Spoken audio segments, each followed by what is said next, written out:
Good morning. Welcome to Parkbench Fort Myers. I'm Pamela Pipher with VIP Commercial Realty, and this morning we're talking with Cecilia with Blessings in a Backpack. Good morning, Cecilia. How are you this morning? I'm great. Thank you for having me, Pamela. It's my pleasure.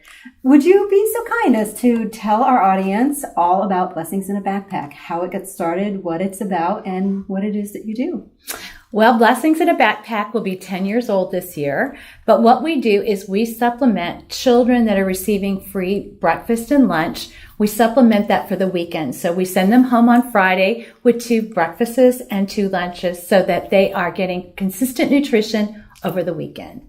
Okay, which in today's world, where parents are very busy, both parents are having to work, or sometimes when they're single parents, they can really be under a lot of stress as parents, and children and their meals sometimes get affected by that. So, yes, we have right now presently in Lee County alone 30,000 kindergarten through 5th graders that are deemed food insufficient, meaning they're not getting enough food or nutritious food at home due to economic situations. Mm-hmm.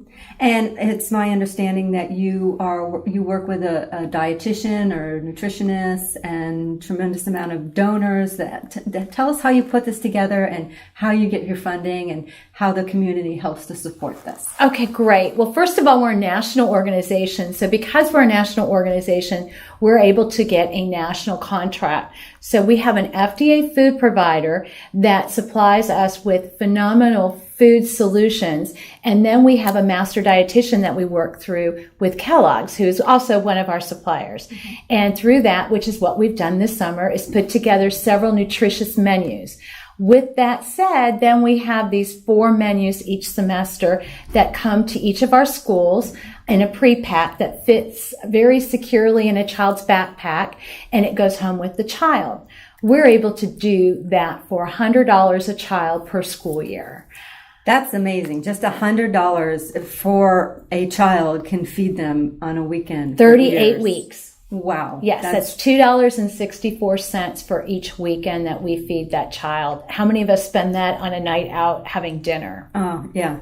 It just gave me goosebumps to realize what an impact just $100 has. Absolutely. So. And we're feeding 4,000 children right now every Friday, but we could feed in Lee and Collier almost 60,000. So we are barely scratching the surface of needs. I have several schools on waiting lists consistently wanting our programs, and we don't open a new school unless we have substantial funding that's sustainable for 3 years, meaning we go in with a corporate sponsor or a donor who has agreed that they will start up that school and continue it for 3 years. That is just an amazing program. Tell me, what was it like when you first got started? What was involved? What did it take to get this off the ground? Well, this chapter is actually the oldest chapter in the national organization, and it was founded by Scott Fisher and some of my few board members that are left, the original group of 5, 9 years ago. And they were running it internally among themselves, and they brought me in 4 years ago. And when I took over, we were doing maybe 2,000 children, and we were doing 8 or 9 programs. So in 4 years, we've doubled everything. We're now up to 19 programs, and we're going to start the school year at 4,000 children. Mm-hmm. And we're at Tice Elementary. I believe this was your founding. This is kind of where you started as well? This is the very first school that they opened up 9 years ago, and we still consistently feed every child at this school every week. Wow.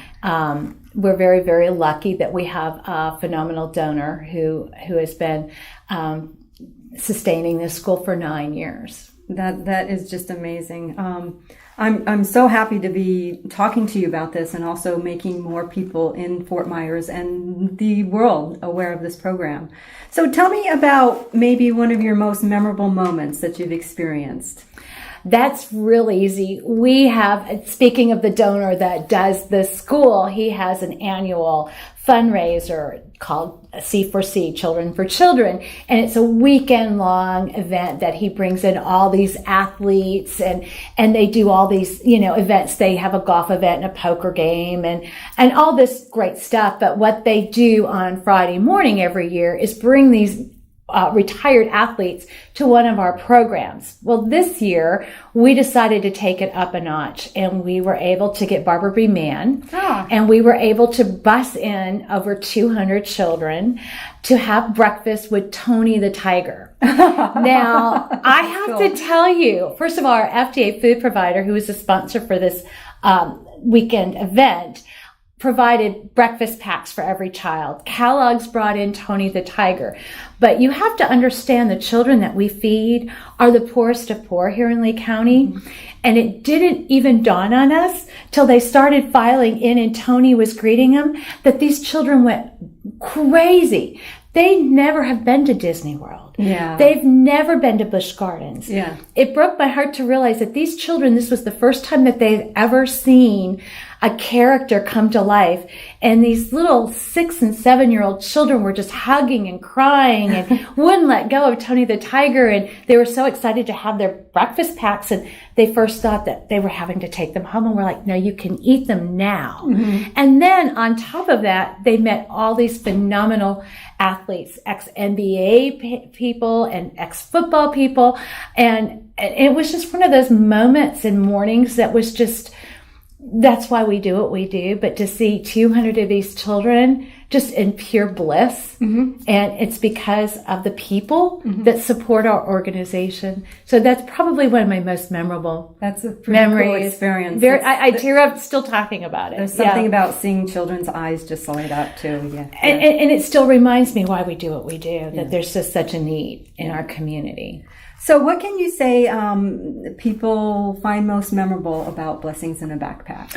Well, I like to share that the fact that any time that we get anybody that writes us a check for either $100 or $1,000 or $10,000, 100% of that dollars stays right here in Lee County, and it feeds our kids. When we have donors that give in Collier County, it stays in Collier County. Not many nonprofits can say that their donor dollars stays here doing what our mission's about. Mm-hmm. That does not go to any operational costs. When people give to feed a child, that's where their money goes. Our operational costs come from other events, golf events, any other kind of other events, but none of the donor dollars ever is touched for anything but to feed a child. That's really a comforting factor to know that money that you're donating is really helping your backyard. It's so important to leave your own thumbprint in your own community. Yes, it is. Well, Cecilia, thank you very much. Tell us again, what is the best way for anybody that wants to donate? How do they get a hold of you? Are you on Facebook? Do you have a website? Give us all that information, please. Great. First of all, our website is blessingsinsouthwestflorida.com, which is blessingsinswfl.com. And we are on Facebook as Blessings in a Backpack Southwest Florida. On our website, we actually have a donate page and a drop-down menu. You can even pick the school you want to feed a child at. Oh, very nice. So you can donate right online. We have an address on both the website and Facebook. And all the contact information is available there. Thank you very much. And I look forward to interviewing you again. Thank you so much. I appreciate it, Pamela. Thanks. Mm-hmm.